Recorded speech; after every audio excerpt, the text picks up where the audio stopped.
This is part 2 of the Bootleg Princesses saga. Be sure to check out part 1 of this massive cornucopia of bootleg treasures before watching this one, if you haven't already.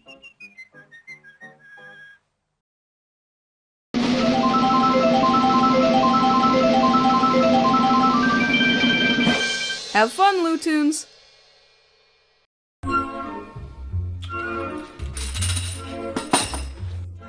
Hey, Skelling Bones. Glad you're here. I've actually got some big news. Yes, we know. You moved to California. No one cares.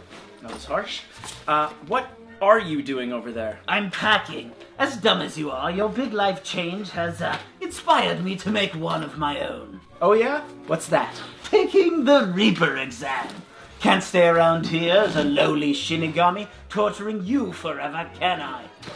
Time to apply for the big job. You mean the Grim Reaper? Look, I would love to sit around and explain it to you, but I'm late for my interdimensional portal. I left the movie for you to review. Don't even think about skipping it in my absence. What? Cinderella? I didn't even like the original Cinderella that much. This is cruel, Skelling Bones. Yeah, sucks to suck. Toodles!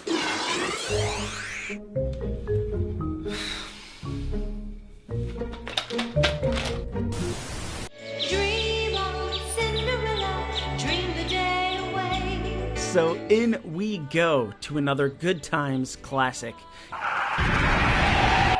If you haven't heard me rant, by the way, about Good Times, I've got a Little Mermaid review and an Aladdin review, both of which you should really check out and learn more about this wonderful company. But for now, we are talking about the Good Times Cinderella, and what an opening song it has. Dream on, Cinderella, dream the day away, dreaming of a handsome prince to take your heart away. These are the notions that every young girl should be taught. Dream on until the day a prince comes to sweep you off your feet. Man, that is a tough opening number right there. But if Good Times tradition has taught me anything, there is always only one original song at the beginning of the movie, and then a whole bunch of royalty-free music sprinkled in for the duration. So I expect this to follow suit. We kick off the story with some simple narration about Cinderella's father. There once lived a gentleman from a fine family, whose hard work made him very, very rich.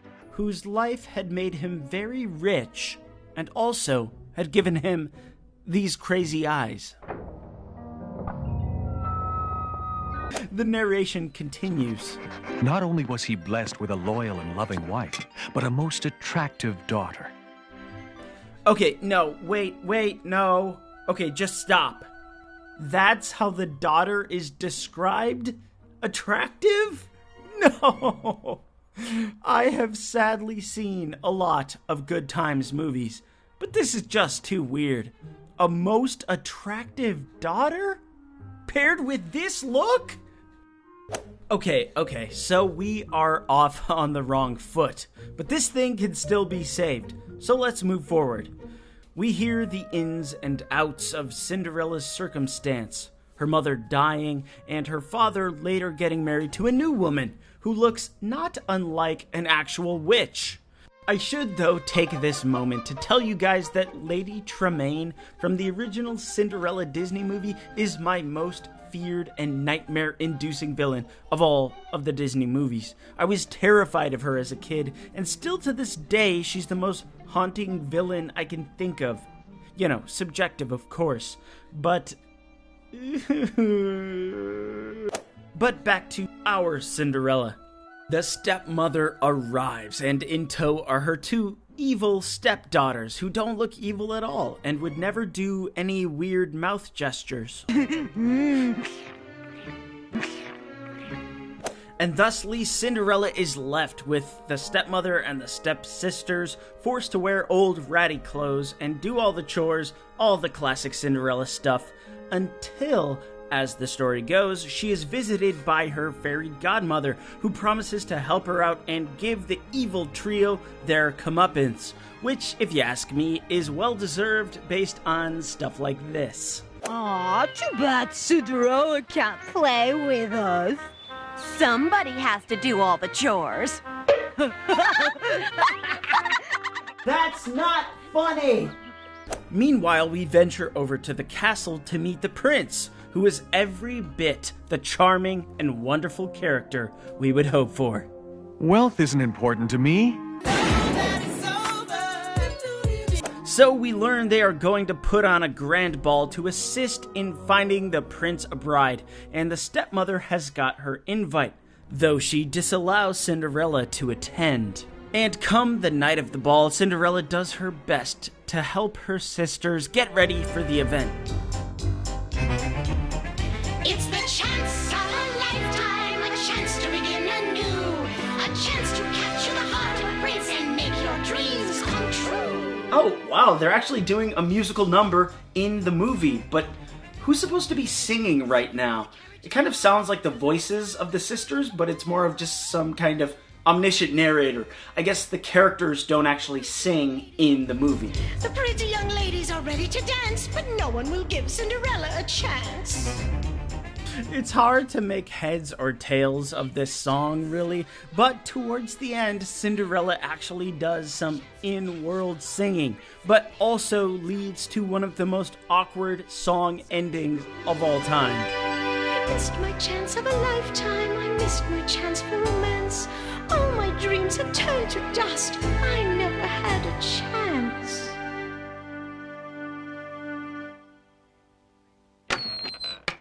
Everything ready? Wait, is that actually the end of the song? So the evil stepmother promises to let Cinderella go to the ball if she can pick some lentils out of a pile of ashes in the fireplace. Pretty dick move, but hey, it's progress. And with the help of her fairy godmother, quick work is made of the task. But the stepmother sneakily puts one lentil back into the fireplace, forbidding Cindy from going to the ball because she's forgotten that one lentil. Pretty sneaky steps. Like, Cinderella couldn't just walk over and pick that lentil out and then the task is completed. No, we can't get into the logistics.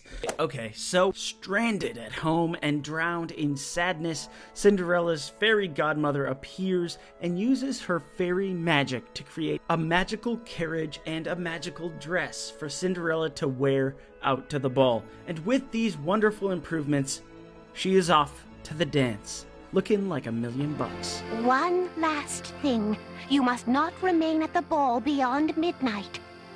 Why not?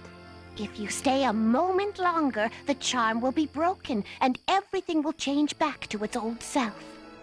Except for the glass slippers. Those will remain magical glass slippers for some unknown reason. So, off to the ball we go. And as we expect, Cinderella makes a splash and is the most beautiful girl in attendance. I mean, people are floored by her.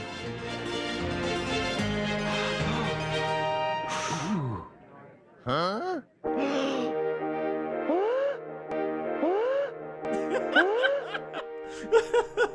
Oh, man. Wait, who the heck is this guy? Okay, we're getting off track. The ball continues on, and we are all expected to play the Cinderella Clark Kent game, as I call it, where we have to accept that no one can recognize her just because she has different clothes on. This is a time-honored tradition, and sure, I'll buy in. The prince and Cinderella spend the evening together, and though brief their exchange may be, they feel the seeds of love beginning to grow. But the stepmother holds out hope for her daughters. He'll soon tire of her. You'll see. I don't know, evil stepmother. Will he tire of her? There's really no way to know. But the prince did not tire of Cinderella. He danced only with her for the rest of the evening.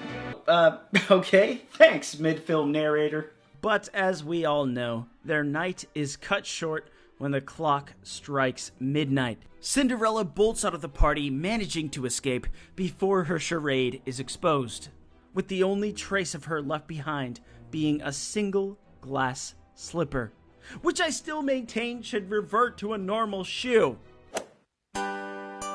Shh, there's another song starting. Where has she been all my life? I'm drawn like a moth to her flame. Where could she be? Without her, I won't be the same. Without her, Never felt this way before.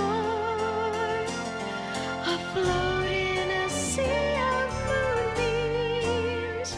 Man, this song is long.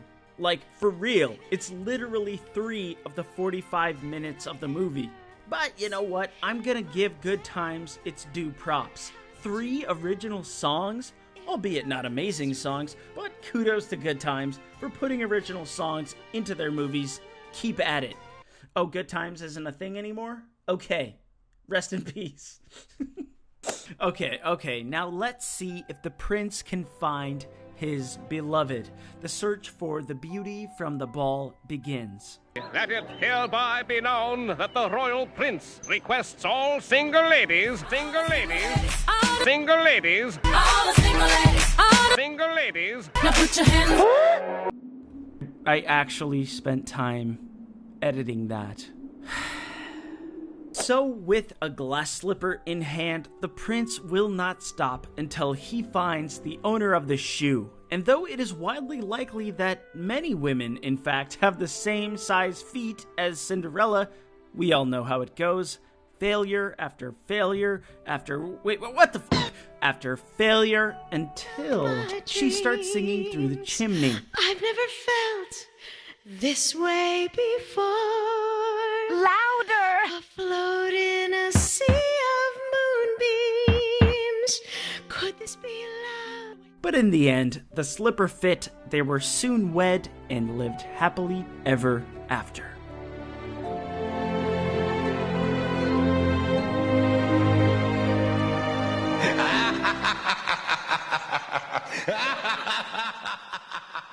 Okay, I added that last part.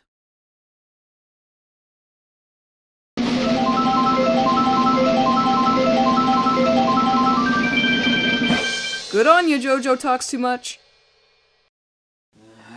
Bored. Well, if you're bored, then why not watch a movie? Why not something like Beauty and the Beast? You can't go wrong with a classic.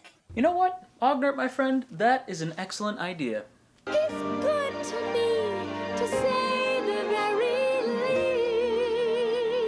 least. I don't know what I was expecting. But it wasn't that. Oh, for crying out loud, what am I looking at here? Who's this? Who's that? And why is his mouth moving when he is clearly not singing? I have so many questions, and it's only the opening song. I mean, just look at our main girl. She's looking a lot more like Sleeping Beauty than Belle, and she's even got 2 evil stepsisters. Did I put in the wrong movie, or did they get the script wrong? Because this is starting to look a lot more like Cinderella. How are you? Apparently better than you, Beauty. Oh, never mind, I just figured it out. They're bad writers. Beauty is not the character's name. Well, technically it is. In the original story from 1740, the main character's name was Beauty, or Belle in French. Alright, Augie, that's a fair point. Now here's my counterpoint. Who names their kid Beauty? Well, probably the same guy who's being told by his sons that he's going bankrupt. I'd wager it's that guy. And yeah, by the way, this family that we've known for less than about 3 minutes is going bankrupt. It's kind of difficult for me to feel bad for characters I've only just met, but maybe watching them struggle, going from high class to low class, might help me grow more attached to them, or we can just crossfade into poverty. That works too. I'm not even messing around here. We just fade from one scene to the next, and then bam, we're on a farm, and the sisters have been complaining that they've been poor for years now. Okay. Also, I can't hold off on this anymore. What is up with this production? This is a total mess. The actors sound like they're reading their scripts for the first time in the booth. There's barely any emotion here, and what little there is either annoying or misplaced. Like the actor playing the father seems to love hamming it up every chance he gets, and the sisters... Oh my Arceus, the sisters are unbearable to listen to. Even when they're mocking somebody, it's just their normal voice. I'll start on it as soon as I return from bringing the men their lunch in the fields. I'll start on it as soon as I return from bringing the men their lunch in the field. Also, just look at this. Just, what is this? What is this? Maybe all my time watching anime has forever ruined my perception, but this animation is so janky. It just feels wrong, like they slapped this together over a weekend. I'm really sorry, but... Yeesh. Hell, just look at the faces on these characters. They're all lifeless. It's actually kind of unsettling. But enough about the animation that would make even Inferno Cop over here laugh. Let's go ahead and get back to the plot. So, it turns out that the family actually isn't poor anymore, as word comes around that one of their ships arrived back at port. The father hops on a horse and heads into town, and then it turns out that the family is actually still poor, as the cargo was destroyed on the way back to the port, and this was all a big old waste of time. Yeah, cool. I'm just gonna go ahead and, Okay, so on the way back home from the port, a storm spooks the horse into running around the forest for a bit, and the pair stumble upon a castle in the middle of the forest. The father decides to stay here for the night, and the movie has made no attempt to establish distance between things, so it seems like he decided to sleep overnight at a mysterious castle in the middle of nowhere, instead of taking the extra time to just, go back home to his family. Anyway, he arrives at the castle and things get spooky, but the father is too bumbling to notice because... kids movie. And then he just falls asleep. And the next day, he gets ready to go home. I guess I was wrong. Maybe things are actually going to turn out okay. Oh, holy crap, this is actually getting kind of serious. This is how you repay all my kindnesses? Oh, there's Beast, here he comes!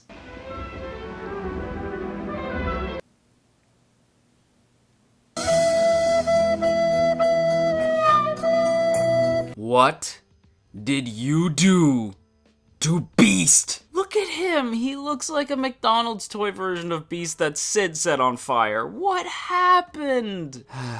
Well, whatever. Beast gets upset that the dad picked a rose from his rose garden because Beast loves his rose garden. Yeah, you loved it so much you set it up next to where the horses can step on them. Great plan, Beast. The dad explains to Beast that he plucked it for his daughter, Beauty, and Beast says that he'll trade the rose for his daughter, which is a little weird, but whatever gets this movie closer to the conclusion faster. So the dad decides to head home and deliver the rose to Beauty, and as his final act, return back to the castle to tell Beast that he can't have his daughter, likely to end up killed. See, there you go, some drama. That must make for a rather poignant scene where the father and his family must say their goodbyes. Yeah, except they play this goofy music over it. There's got to be another way, Father. Robert and I could go with you. Between the three of us, we could overpower the beast and kill it. We? And you still have the hammy acting, which means what should be a tear-jerking moment is weirdly undramatic. But of course, Beauty takes the Beast deal, and the two ride off for the castle, and then... and I must stress that I am not being sarcastic here, Beauty and the Beast finally meet halfway through the film. We spent the first half hanging around these two chuckleheads instead of, I don't know, Beauty and the Beast? Whatever. The dad leaves, Beast is even kind enough to give him some gold to bring home, and Beauty awaits her fate. When suddenly a happy-go-lucky maid shows up, and she's a fairy godmother? Okay, magic maids. That's fine. Moving right along. We get some familiar stuff for you Beauty and the Beast fans. Beast can't bring himself to hurt Beauty. The two have dinner. She wanders around the castle, only this time, there's no ballroom dance, there is no fun side characters, and our Beauty looks a lot more like Aurora than Belle. Because, hey, we can't make it too obvious that we're cashing in on the Disney classic. Okay, I kinda lied. There is technically a dancing scene. Except, A, it's not nearly as beautiful as the ballroom scene. B, we don't know anything about these versions of the characters to even care about them dancing. And C, does this scene look familiar to you? Well, it should, because it's the same one from the opening. That's why it looked like Beast was singing in the opening of the movie, because they took it from this scene where the two are talking during their dance. Ah, yes, recycled animation, the signs of any good movie. Augie, I'm jealous of you. And why is that, old boy? Because you're already dead. Look, I just can't with this movie anymore, okay? Beauty asks to go home, so Beast gives her like this ring that makes her have a dream where she goes home and this fairy appears and is like, oi, Beast is like a total douche, to which Beauty mostly just like shrugs off. And then she actually goes home in the real world and we're back with these two. Oh, nope. Yada yada, the family's rich again, yada yada, the sisters somehow know that Beast will actually, like, literally die without Beauty after a week for some reason. Yada yada, the fairy maid shows up to grab Beauty, yada yada, oh no, Beast is, like, totally dying. Beauty cries, Beast comes back to life, turns back to normal, credits. Oh wow. Wow. That was something. It is really difficult to be nice to this movie. It's clearly a cheap cash-in since the original story is in the public domain, so Golden Films just slapped this mess together for a quick buck by tricking people into picking up this instead of the Disney classic. It's really not even worth it to pick it up for the so bad it's good quality. It's probably best to just run away from this particular beast and never look back. Augie, please tell me we have a copy of the Disney version of this somewhere. Unfortunately, old boy, we only have the live-action Beauty and the Beast.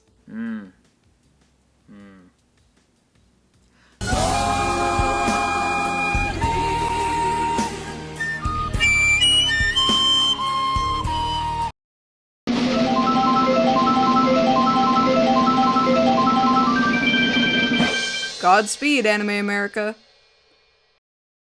Hey there, this is Robin from Anime America and Pop Spectrum. Being a giant Disney fanatic and trivia nerd, I was more than happy to help with this collaboration. It's really no surprise that when something big is released from the Disney Corporation, there's bound to be several rip-offs hoping they can cash in on the hype. Now, from this princess lineup, I've decided to choose Snow White, as she was not only the first Disney princess, but was also featured in the first full-length animated movie in history back in 1937. Plus, I've always had a bit of a soft spot for this movie, as I'll always see it as a timeless classic. While in the golden VHS era of the 90s, several Disney classics are being remastered and re-released to the public, thus giving studios like Good Times Entertainment an opportunity to cash in as well. The classic fairy tales don't have any copyright attachments to any single corporation, hence why you see dozens of different versions of Snow White. 2 of them actually released in the exact same year, but the one I'm going to review here is from Good Times Entertainment and produced by Jetlag Productions. Jetlag? Why do you call yourself Jetlag? Anyways, here is the 1995 animated adaptation of Snow White.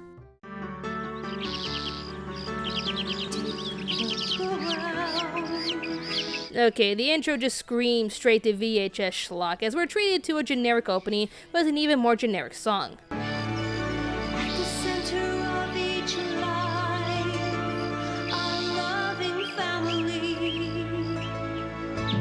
I swear, you could just play this with any generic fairy tale movie. And now we're just looking at the trees while listening to this song. Maybe that's why it's called Jetlag Productions, because it actually feels like I'm getting one just by watching this. This is a story about love, and how love and beauty are more powerful than wickedness and jealousy. That is until a certain green witch with her own Broadway show turns the wicked perspective upside down. Now this kingdom was ruled by a kind and good king who had a lovely and gentle wife as his queen. Can't we see them, please?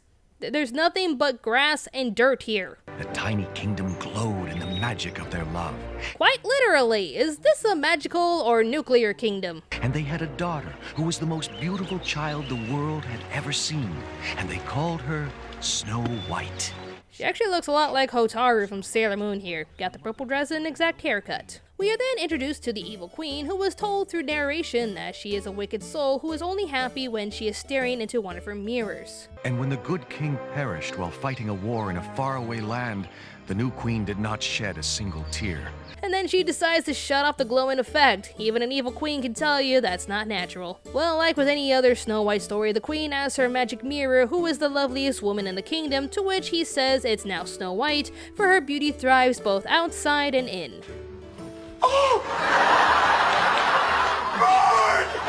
Of course, the queen calls for her huntsman to take care of her problem, or else. Because if for some reason you should fail, then tonight I shall be dining upon head of huntsman. Do I make myself clear? Or else she'll just flat out eat him for dinner. Apparently this queen's a freaking cannibal. Now go! Well, you just gave yourself 7 years bad luck, lady. Now we know you're gonna lose for sure. Cut to Snow White being Little Miss Perfect Angel in the forest as the huntsman lures her there to kill her. Naturally, because she is far too lovely and good, he can't bring himself to do it. You know, it's no wonder they made a Huntsman movie, because I seriously believe the writer of that movie felt bad for this guy. You disobey the queen. Run, I say! I shall never forget you, huntsman. Nor I you, princess. Now quickly, you must go and never return. Don't worry, princess. Run, as I'll literally be giving head to the queen. Did you seriously know she was a cannibal? So Princess Snow White runs for her life into the woods filled with dinosaur trees. No one's gonna question this, keep running. Then she runs into the prince, who instantly falls in love with her. You are the most lovely creature this forest has ever seen. Nice, but you might want to work on those compliments, good sir. After her! I must know who she is! No means no, guys. She gave you that angry look for a reason. This is certainly the creepiest prince ever in Snow White history. Sire, she has disappeared from sight. You guys had one job, to catch a small princess, and you couldn't even do that. I mean, here she is right here later on, tripping over a rock. How could she get away? Perhaps she was a witch or a gnome. No, my friends. No one with a face like hers could be a witch or a gnome. Looks are everything, kids. The more you know. I swear by all that I hold sacred, I shall find that girl, no matter how long it takes. And if I am lucky enough, she will become my princess. Yeah, even these guys think you're crazy. You just met the girl and you're going to marry her. You can't marry a man you just met. You can if it's true love. This then leads us to Snow White finding the cottage of the 7 dwarves. Snow White had never seen a place like this, but somehow she knew it was a safe place. So, we have a prince who believes beautiful ladies can never be witches, even though there is a beautiful queen who is a cannibal running a kingdom, and a princess who thinks the cottage is safe because it just looks safe. Clearly, 2 insanely dumb characters believing that if it looks pretty, it should be fine. I also love how this scene transitions here, only for us to be back in the house. Commercial break in a VHS tape or something? I don't know. She takes advantage of the meal that is still on the table for the dwarves and then decides to sleep on their beds. That really doesn't look comfortable, but let's not worry about that. Let's instead worry about the cheap animation here. Now, what Snow White could not possibly know was that this house did not belong to children at all, but to dwarves, 7 of them, identical and all brothers. 7 identical brothers. How convenient. What's the point in having 7 different characters when they look and act the same? What made the Disney version unique was how they could put different traits and personalities with each of the dwarves to the point where you could always remember them. These guys are so bland and boring that there's really nothing special about any of them. Hell, even Snow White has a hard time telling them apart later on. I'm Snow White. True, you are a bit pale, dearie, but what's your name? Snow White is my name. That's the movie trying to be funny. Nice try, though. But she's sleeping in my bed! But you're still in my bed. You are still sitting on my bed! Okay, we get it. She slept on your bed and you're mad. Move on already.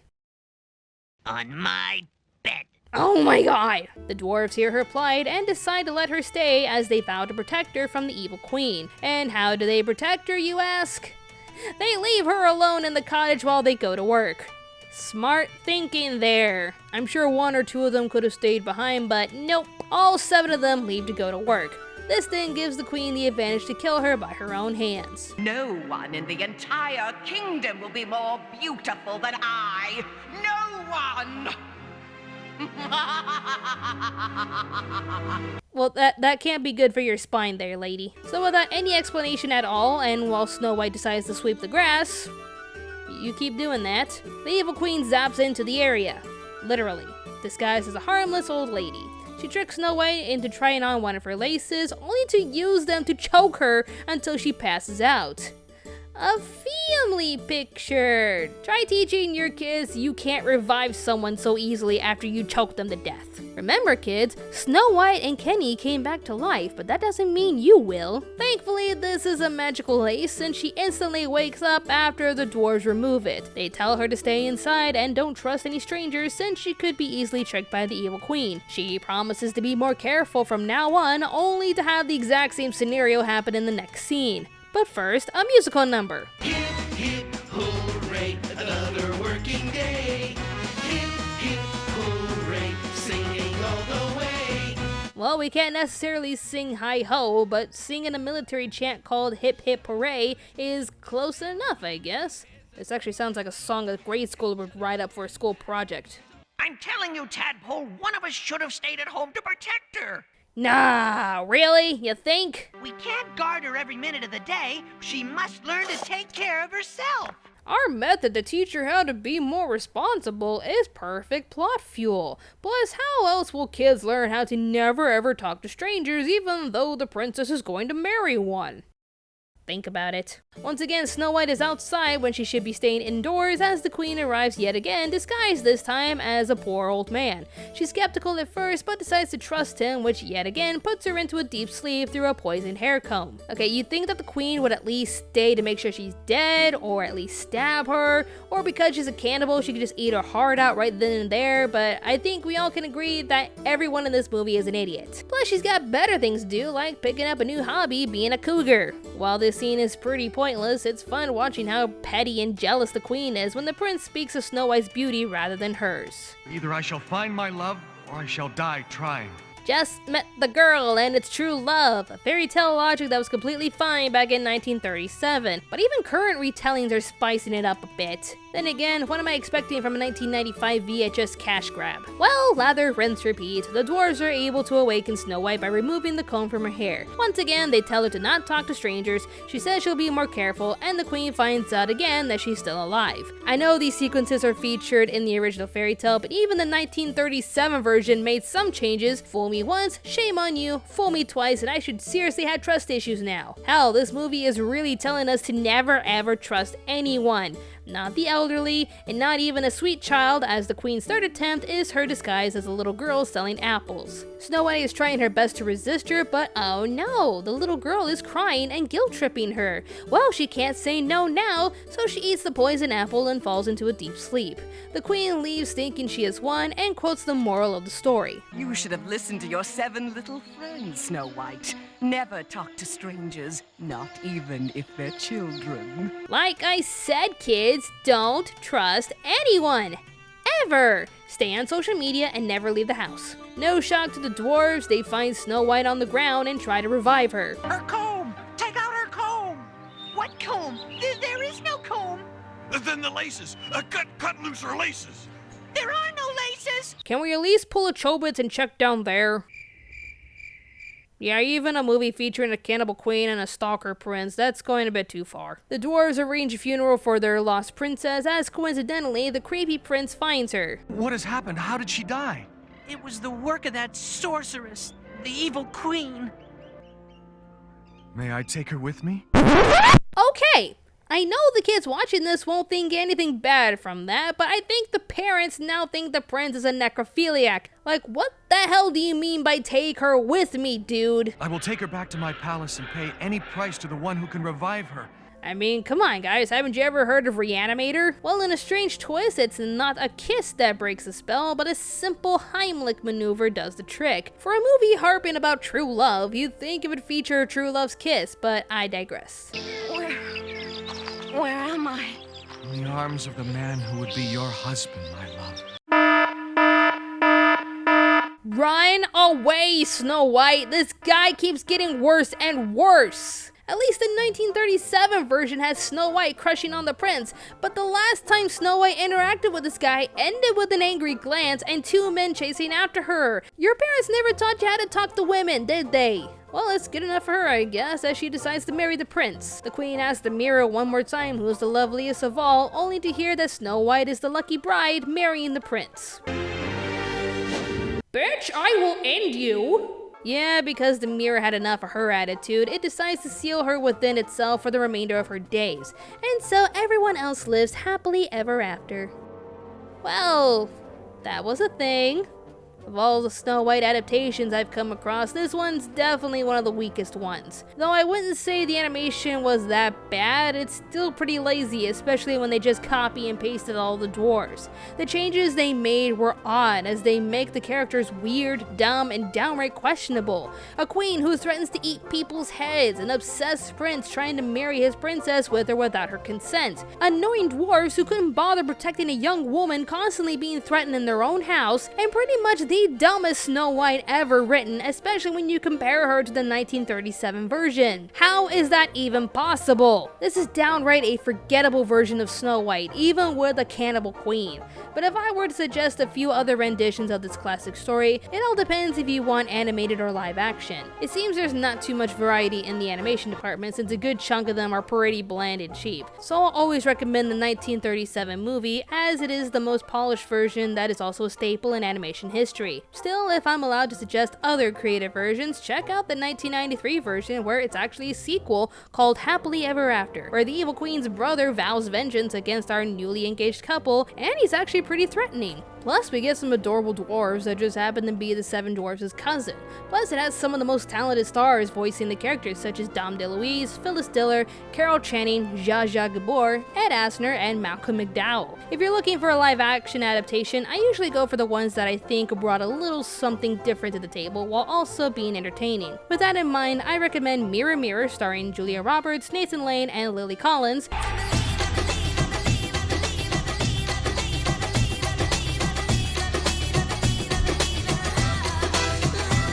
but I also recommend the 2001 version made for TV called Snow White, the Fairest of Them All, starring Miranda Richardson and Kristen Kriuk. Who is the fairest of them all? Not you. Not you. Not you. As for this movie, what else is there to say? I guess it's not as bad when you think of other cheap copies still being made today, but it's still just a cheap cash-in that your grandma would buy you back in those days. So I felt right at home watching this movie, since it definitely felt like a product from the VHS era. In this digital era, however, there's definitely other better versions you can enjoy. So take my suggestion, or leave a comment down below with your favorite rendition of Snow White. Once again, this has been Robin from Pop Spectrum and Anime America. Thanks for watching.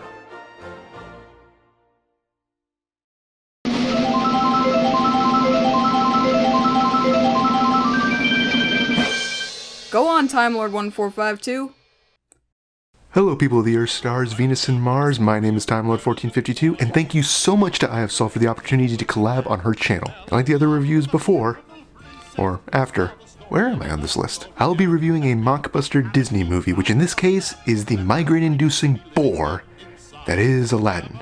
Also, please note the perspective. I have seen Disney's version, but I have not really read the story, though I have researched it. Now, grab a fez, and without further ado, let's review Aladdin. Someday, you could just walk past a fez. Never gonna happen. Yeah, I couldn't find a lamp, so this is what we're going with. Forget it. Aladdin is a 1992 2D animated movie produced by Golden Films and Good Time Entertainment, and is adapted from 1001 Nights, specifically the story of Aladdin and the Magic Lamp. Now, Disney brought a lawsuit against the company for their packaging, which they believe resembled their animated movie Aladdin, but was dismissed because the genie had a different appearance and color than the one in Disney's. So in mockbuster Aladdin, poor boy Aladdin discovers a lamp containing a powerful genie and his life changes forever. Now this version is a bit closer to the source material than Disney's version as far as characters and events, however it was poorly adapted. Unlike Disney's version, it doesn't really flesh out the story enough to give us a better understanding and connection to the situation and characters, when it could take the time to add or lengthen scenes that might help those characters in better establishing their personalities and traits rather than leaving them generic. Now you could say this is because this version is only 48 minutes while Disney's was 90, but in my book that is no excuse. To future filmmakers out there, a movie can be any minutes long and still have a fleshed out beginning, middle, and end. It's what you choose to do with those minutes that make the difference. And this movie chose just to tell the story without translating it into a cinematic language, leaving this only feeling dull and rushed because of it. Plus the narration combined with massive jumps in time, some parts just feel like an audiobook rather than a movie. And now on to the characters. First on the list we have Aladdin, our hero of the story who started off as a poor boy until he was tricked by his so-called uncle into recovering a powerful artifact. Aladdin is your typical hero type, seeking adventure and wealth, and that's all I remember about him. He isn't a very compelling character, especially without much challenge for him, and any relationships with other characters are glanced over. Next is Hassim, an evil sorcerer and main antagonist. Like Jafar, Hassim seeks unlimited power through the magic of the genie. While he is your stereotypical villain with evil voice and twisted beard, I actually didn't mind him. Plus he's actually a pretty good villain. He doesn't get foiled, he actually succeeds in his plans. It's just that Aladdin would then come along and undo it. Then you have the genie. How do I put this? Hey kids, do you like a fun-loving, over-the-top genie who sings and is a joy to watch? Then you're gonna love a genie who cries half the time and is a completely generic plot device the rest of the time. And yeah, that sums him up. Besides granting wishes, he's very forgettable. In fact, until he appears in the movie again, you forget he was in it at all. You also have characters like the Sultan, Layla, his daughter and Aladdin's love interest, Aladdin's mother, and Fatima, a local medicine woman that Hassim goes to for information. But they're not really worth mentioning. Well, except Aladdin's mother, who is very caring and even offers everything for her son to be with Layla.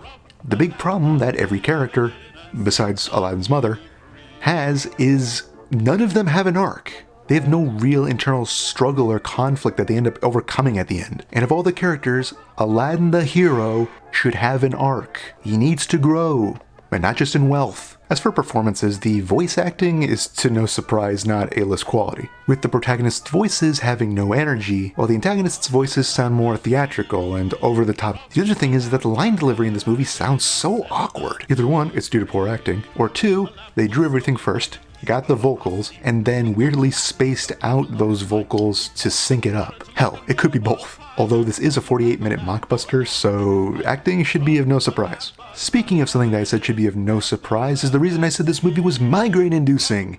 That's right, the animation. While the color and design is bland and flat, that's not what bothers me. No, what bothers me is that the animation is 20 years behind what was being made at the time. And with that 20-year-old animation comes... well, you ever play a PC game and the frame rate just drops so low it actually hurts to look at? Yeah, that low frame rate is throughout this movie. No joke, I had to stop this movie halfway through the first time just to give my eyes a rest. Overall, while this Aladdin movie is so mediocre and can be painful to watch, it's in no way so bad that it would be entertaining, popular, or even memorable. It's just bland and forgettable, and in no way worth a watch. Thank you again so much to EyeofSol for this opportunity, and I hope you've enjoyed my review. Alonzi.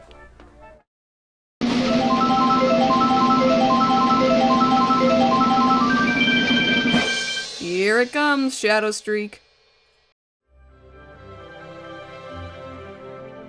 What I love most about rivers is you can't step in the same river twice. The water's always changing, always flowing. I'm sure many of you are familiar with the story of Pocahontas, right? Classic tale about a Native American girl who essentially stands up for European settler John Smith right before her father can execute him. I'm sure you know the one. It's been heavily romanticized as a story that has been passed down from generation to generation, with the ultimate rendition of the tale that most probably recognize as Disney's 1995 animated film of the same name. What most people tend to not realize is the true validity of this story. For shortly after the two groups had come into contact, a war known as the First Anglo-Powhatan War broke out, where Pocahontas was taken prisoner and held for ransom. She was never freed and thus forced into converting to Christianity under the name Rebecca, being shipped to England to marry a man by the name of John Rolfe, and dying soon after around the age of 20 or 21 from unknown causes. Where was that in the theatrical film? Yeah, most renditions of the story tend to leave that part out because it isn't the happiest of endings. But it's what really happened according to historians, so there's some free knowledge for you. And while I'm spewing off facts about Pocahontas, would you believe that only a year before the Disney version came out, there was a direct-to-video animated film released purely because the producers wanted to capitalize on the opportunity?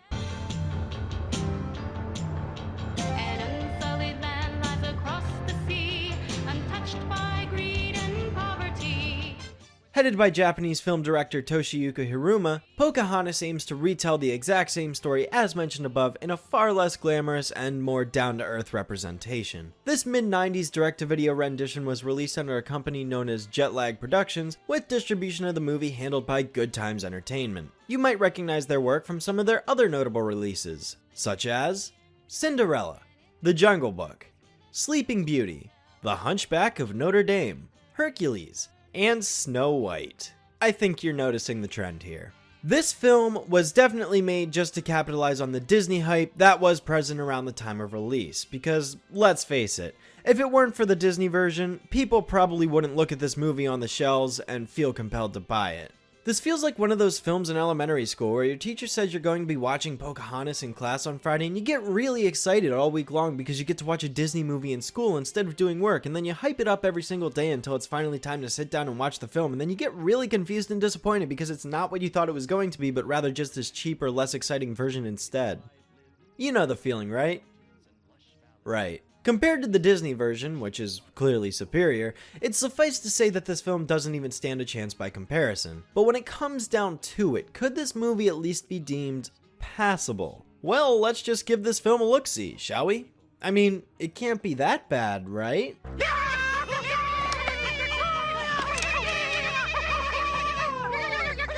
let's roll. So our film opens up to this brief little song titled The Land of Pocahontas, which has absolutely no purpose in being here other than the sake of the movie having an apparent theme song that can be placed over the opening and closing credits.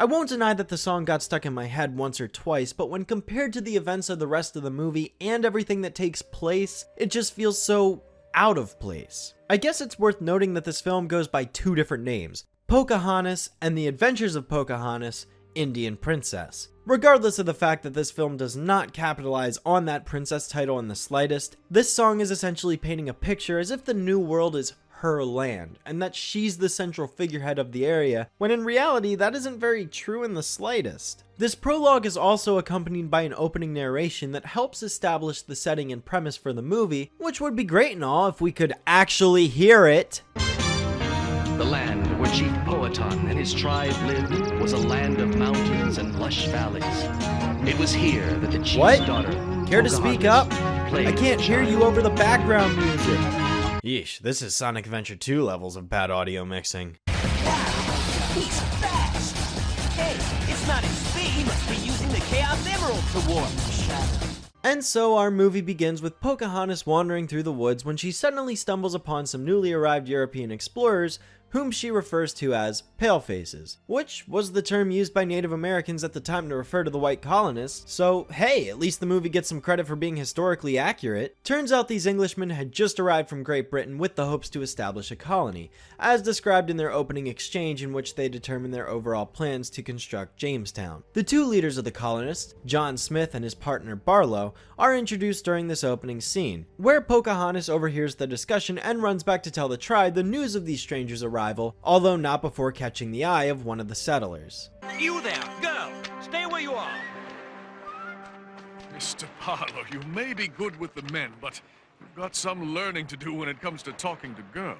Never mind the fact that she was like 10. Her escape transitions into the next scene, in which members of the Native American tribe are discussing how they should handle the arrival of these new strangers to their land. Many of the higher-ups are against the idea of allowing the Englishmen to stay and wish to send them back where they came from, but the chief makes other counter-arguments against the idea. Pocahontas' father exclaims that the men should not pay for their mistakes because they simply do not understand their land, nor could they have known that Pocahontas was the chief's daughter. It's small things like this that build Powhatan up to be this greater, more forgiving figure compared to most other followers in the tribe. Tonkana is one of the biggest advocates for attacking the English colonists and forcing them to return to their own land because he wants to avoid more casualties like the ones that the tribe had sustained in the past. You can pretty much tell right away that he's going to betray the chief's orders later on in the film given the way this scene is handled, and there isn't much that's hiding this fact either. The next day, Pocahontas and what I'm assuming to be her best friend, although to be quite frank I couldn't be bothered to remember her name because she only gets like 5 lines in the entire movie,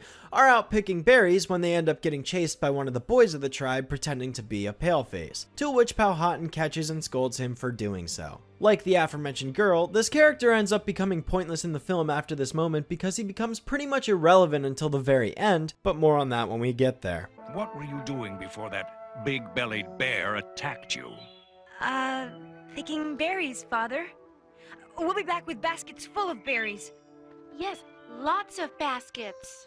Yes, lots of baskets. Could that delivery have been any more stilted? Supplies are starting to get low for the Englishmen while hunting game is getting low for the Native Americans, and both sides end up agreeing that the other may have resources that they are willing to trade for, and so the two head out the next morning to reach some sort of agreement. Fast forward a bit to where Pocahontas stumbles across a group of these Englishmen and makes peace with them, which sets up the opportunity for both groups to meet and discuss their next course of action. The Englishmen offer to trade with the natives in exchange for food, but several of the tribe members are not willing to give what they have left because they too do not have enough food to fend for themselves in the winter. As one can most likely assume, this leads to an obvious conflict amongst both sides. And as a result, a small group of the natives, led by Tonkana, agree to go against the chief's wishes and attack the men while they are leaving. This in turn causes John Smith's second in command, Barlow, to fire a gun right back at one of them, causing a whole slew of problems in the process. All of the Englishmen end up retreating back to their fort with the exception of Smith. Tonkanna and his followers get banished from the tribe by Powhatan and Tawanaka, and Smith is set up to take the blame for the wounded native, leading him to be set up for execution in exchange for the bloodshed. Normally, I would side with the Native Americans in any situation, because if there's one thing my high school history textbooks taught me, it's that the Native Americans always lose. But here, it's technically the natives' fault, or Tonkanna's at least, for starting a conflict in the first place. So I can't necessarily blame Barlow for firing that shot in a fit of retaliation, considering he near got his head split in half by a tomahawk. Powhatan's logic is that Smith needs to be executed in exchange for the wound that one of their tribe members had suffered, but in all honesty that's flawed because not only did Smith not fire the shot, but several witnesses could attest to this. Honestly, the film could have done a much better job at making it look like it was Smith's fault for firing the weapon at one of the tribe members, but that's just me. Cut to some time later where Powhatan explains to Smith that he must take responsibility for his own tribe's actions, and Pocahontas trying to convince them otherwise. As I just explained, the chief refuses to listen because of his obstinance, and she ultimately fails to save his life. Pocahontas, what's wrong? Father and the council have decided John Smith will die, and there's nothing I can do to save him.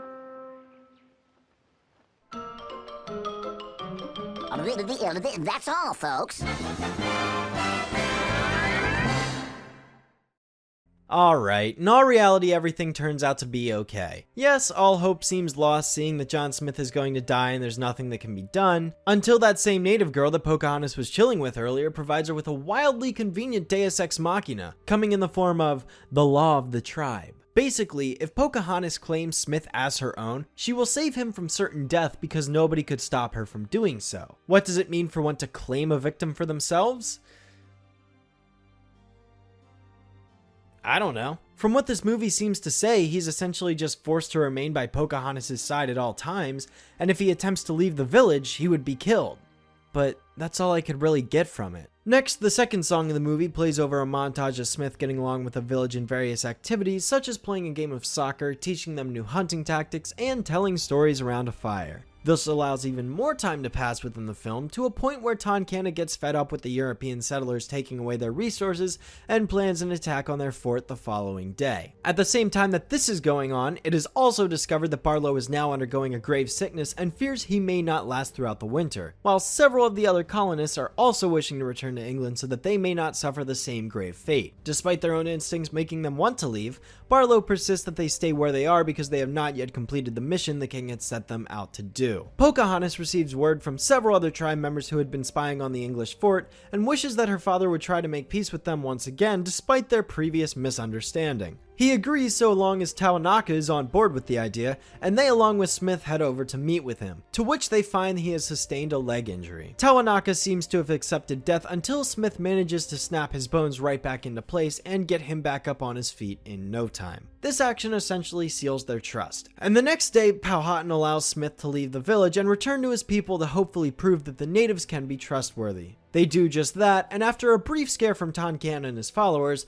they realize that he has also changed his ways and offers more food as a token of his change of heart. After hearing how Smith saved his father's leg, even he could not keep his cold-hearted attitude towards the Englishmen. The film then ends off with everyone celebrating that the colony of Jamestown could survive throughout the winter, and a closing narration explains that Pocahontas got her wish and had the opportunity to visit England several years later. What the film doesn't mention is her being held hostage for many years, being forced to change religions, and dying shortly after making her trip, as I had mentioned earlier. Shame too, seeing as this ending is historically inaccurate, but hey, this movie was meant to be family friendly, so I can't really blame it for that. This sort of thing happens all the time. So, as a film, how does this knockoff hold up? Well, if I'm being completely honest, it isn't all that exciting. Sure, there's nothing inherently wrong with the movie, aside from reasons as to why it was made and the several unnecessary subplots that come and go as they please. For instance, it's briefly mentioned at one point that Pocahontas hates how hard her father can be on her sometimes, but is that issue ever addressed again in the film after it's brought up?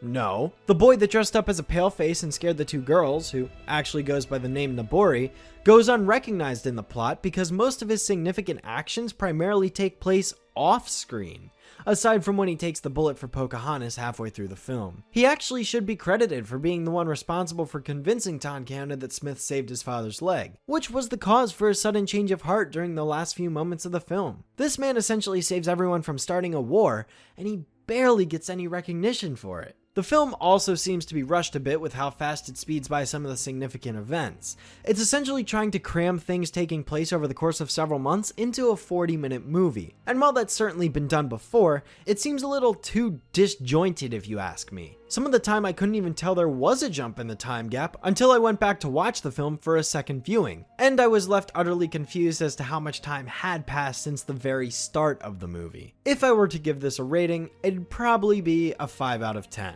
Less than stellar animation, nothing too exciting in terms of conflict or action, and the art style doesn't really seem to stick out in any notable way. It's just a basic retelling of the story of Pocahontas in video form, and aside from the historical inaccuracies and important details left out, that's all there is to it. It goes without saying, but this isn't nearly as exciting of a film as the Disney variation of the same name. I just recommend skipping this one entirely and watching that version instead.